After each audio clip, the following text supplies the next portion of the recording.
Hey everybody, welcome on out to this episode of Cult Classics vs. Comedians. My name is Jamie Maxfield and we are filming here at Watchtower Cafe in Salt Lake City, Utah.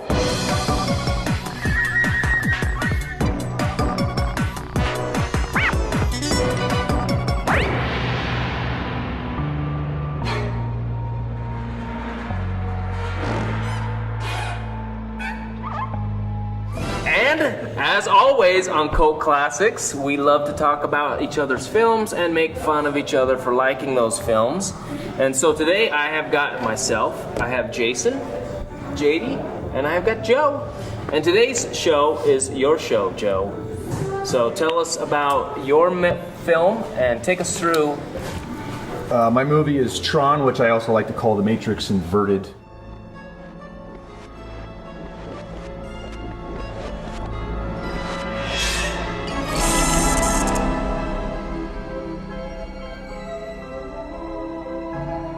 It's like many movies of the 80s. It's basically showing how video games are destroying society. It's way ahead of its time because it basically predicted esports and a bunch of other things. Basically, it's the story of a programmer that gets ousted from his job at a good-paying job at a company. And so he decides to start an arcade, which every programmer would do.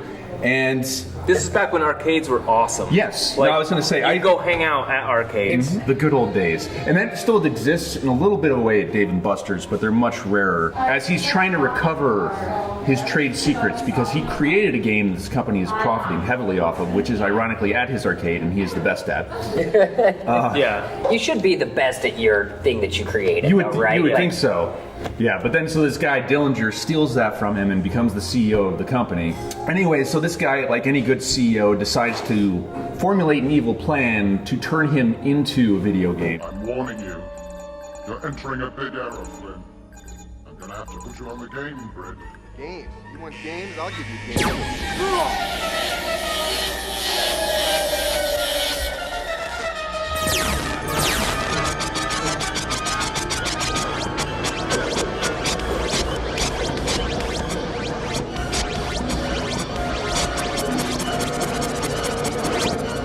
Where the AI supercomputer at this particular company decides to test the user because they're the mythical creators of all the programs on the game grid.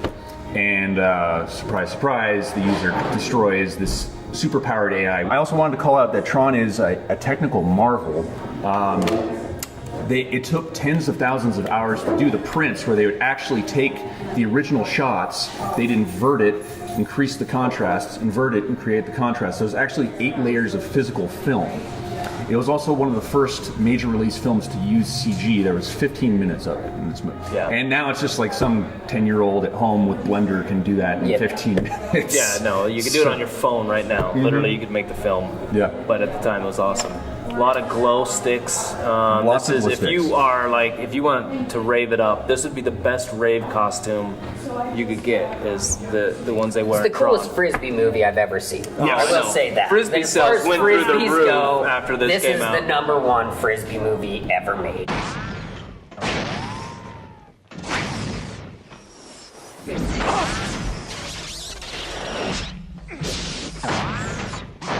You guys know the Tron guy? The Tron guy. The guy that played the guy. who was actually Tron. Tron. No. Oh. There's a guy who made a Tron costume that goes around to conventions and shows off his costume. And his camel toe, that guy? Yes. That guy? Oh yeah, nice. You know the guy, right? Yeah, I know the guy. I You know? met him once at a show, and he got there by flying a private plane. He himself flew it? He flew it. Like he's the singer of Iron So he Maiden. may actually be from the Tron universe, is what I'm saying. Yeah, he could be. I just hope that, like, in the beginning of this movie, they're flying in a helicopter at the top of the NCOM building, I think it is. Yeah. And it's the coolest helicopter ever because the entire thing is covered in neon lights. No, it's like, I want that That's helicopter. pretty awesome. Yeah. And it looked like Airwolf. With me Oh, on man, it. Airwolf. Yeah. Yes. So. Okay, we're Yeah. done. Can we just keep talking about Airwolf for a while? Because I even had the NES Oh my game, and it was goodness pretty. sakes. Yeah. Dun, dun, dun, dun, dun, dun, dun. Anyway, yeah. Wait, I actually have a quiz for everyone here. How old were you when you first saw this movie? Can I tell you, the first time I watched it, all the way through was a month ago when Joe had it on there, because as a kid I had I still have a very short attention span, but I couldn't make it. I'm like, wait, are they throwing frisbees? Nope, I'm not interested. No. I want to point out, it's not just throwing frisbees, it's throwing frisbees, and then if you miss, you fall into an infinite pit and are de-resed. So it heightens frisbee, death frisbee, It something. the stakes. Yeah. It would be awesome You if know they had what? like a frisbee golf course in the main frame, and they're just out there That is tossing their what is People missing think from even worse. frisbee is death. Like, don't drop it, you will die. You know we're playing frisbee, right? Have you played with people that play Frolf? They are very intense individuals. You know what? I could see Frolf and Tron they're very. Diddy, what'd you think about this film? I'm very similar to Jason. It took me a lot of time to get through it.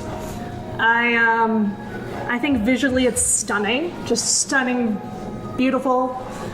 But the plot and the story, I couldn't. Yeah, there's a lot of. Couldn't get into it. Yeah, it's hard to make a plot about programs really living Right. lives. Like, I could just see some programmer just like writing programs and going, "Oh, you cute little program! You got a life. You're a real thing. It does. You've got it does actually personality." happen. Yeah. Look at you. Look at you go! Look! And then it gets I can't deleted, even and he explain gets all how distraught. proud I am. Oh no, my program's dead. You kid. I do actually. I work in IT, and so yes, I know a lot of people where it is like that. It is like a surrogate child. I Did had you a just Gidget coo? pet. I had a Gidget pet. Yeah, you felt the Okay, same it's not way. the same thing. Yeah. I appreciate your enthusiasm. Not the same thing. That's like adopting a child. As You opposed had to making feed your own. it like every 2 hours, even if you were in class. The ship design in this movie, all like the vehicle designs were awesome. Mm-hmm. Like the big sailing ship that they had to ride to get to the main console, to talk to the weird keyboard looking dude that was stuck on a pivoting, the old man that had the big giant head. He was great. Another example of awesome practical effects. Yes. Yeah. That's how he's actually credited in the credits as a man on keyboard. Keyboard. A stationary old man with keyboard. Stationary old man on Yeah. keyboard. You guys know me. I was a stationary old man on keyboard. Don't you? You've seen Tron. You know who I am. He's Look, in all the brings Comic Cons. He's in a booth by He just himself. carries a keyboard. Come around. on. Look, you recognize this? I punched keys. And being in Tron. IT, one of the things I also really appreciate about this is they have very clackety keyboards. Whenever I purchase a keyboard or a computer, it has to have the right amount of clackiness, because otherwise you don't sound not- like they're important. you're- Yeah.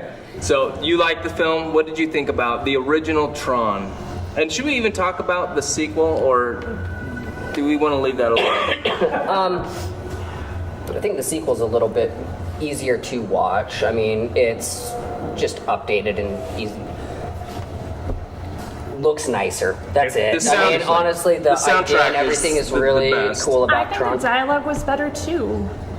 Now the original soundtrack was amazing because I'm like, Yeah. do you know what a theremin is? No. Yes. It's basically Yeah, you so play The off of. thing with the so you have an yeah. electrical field and you press Yeah. it. And they had one of the best theremin players at the time, Wendy Carlos, do the soundtrack. So while the newer one updated with Daft Punk is fantastic, I myself prefer the original just because it has that really retro feel, which leads into the second one with the updated like club rave type soundtrack, which is great. And too. I think they did a good job. They with did the a great sequel. I did not like this movie as a kid. Watching it again, it felt completely different to me. I actually was able to enjoy the show or the movie more as an adult than I could as a kid, just due to my attention span being not much better, but a little bit better. Yeah. For me, I loved the film growing up, watching the film. I was a huge computer nerd, and of course, you know, I was that programmer like, oh, I wish these things were alive, kind of a guy. So I loved watching the film. Imagining me writing code on my Texas Instrument back in the day, and anyway, making them do things. I can make my calculators say boob. I can make it say boobless. Right? Yeah, I know. Right? So yeah, this Guys, anybody who can do this. Show me You're your gonna have to weight. show me how to do this. Yeah. This Yeah. sounds pretty interesting. But I love this film growing up. It was awesome. JD, how How old were you? Did you watch this when you were younger? I watched it a month ago. Okay, this is the first time. Yeah. I really like Jeff Bridges. Yeah. So there you go. Strange. He gave me Big Lebowski. I think that's the he first can do time anything. we talked about him, really. Yeah. Even too, we were like, this guy, he worked for this company. It was Jeff Bridges, but you don't need to know that yet. Yeah. You'll find that out in the future. Yeah. It's the In trick of the sequel. When you watch the second one, you'll be like, that was Jeff Bridges the whole time. Spoilers. Yeah. So you liked it because of Jeff. Yes. Joe? Well, I'm glad to introduce you guys to it, and also keeping with the rest of the theme of my life, doing two things at the same time is making people uncomfortable and somewhat bored at the same time, which is a very difficult thing to do. This film does glad I that, could by the share that way. with you. Thank you. Yeah, no, it's Appreciate it. there's a lot of weird social interaction. These are programs who have not been properly introduced to society yet, which is why they're on the game's grid. Yeah. Right. Yeah, And they do get drunk on the cyber water. They all get in there and start yeah. drinking Yeah, that that cyber was water up, amazing. and they're like, yeah. Obviously, I love this movie. There's some technical details now going later, like the weird pseudocoding they put in is ridiculous. I love that. The password for master control was master. What? No one's gonna break in. You'd be surprised how often that happens. No, yeah, that's why I was I laughing had to at change that. my password right after watching this movie. I'm like, I'm like, man, use fuck, master. fuck, People I know can't- this. God damn it, I can't use that one anymore. It's like, what's the login root? What's the password root? Okay, that's not insecure at all. I was very disappointed that there is not one punch card in this entire movie, which is very indicative of the 80s. Just feeding those punch cards into that machine with your Fortran code, but that's my major gripe with this movie. Your problem is it's not realistic enough? That's my only problem with it. Okay. So I think you recommend it, I do. obviously. Jason? I actually, yeah. I think if you're a fan of film, going back and actually seeing kind of what they were able to accomplish as a first time ever, like any of this had ever been done, and I think they pulled it off really, really well. For me, it was growing up. It was awesome. It was awesome because it was something new. It was something fresh. You couldn't see it. I don't know if I would really. If you're getting into film now and starting to watch film, and you don't want to go back and watch this, I'd be fine you not watching it. But it did break a lot of ground as far as the special effects aspect of it. But as far as like a plot and dialogue and all that kind of stuff, not really there. But JD, how about you? I think it's like a vitamin. You should take it, but it won't give you any sort of pleasure. And it won't give you any benefit at all. Yeah. Hey everybody, I want to thank you guys for joining us for this episode again of Cult Classics versus Comedians. It was a lot of fun. We want to thank our sponsors, Big Shiny Robot and Watchtower Cafe, for letting us film here. How can everybody follow you guys? Jason, how about yourself? I'm on Twitter at Jason_Harvey. JD? I blog at jdbyproxy.com.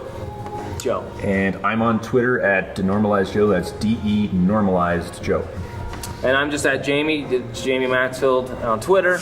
And of course, you can follow me. Everybody makes fun of me on this. This is the worst part of this whole job, is telling people how to follow me on Twitter. And no one ever does. It's sad. Follow him.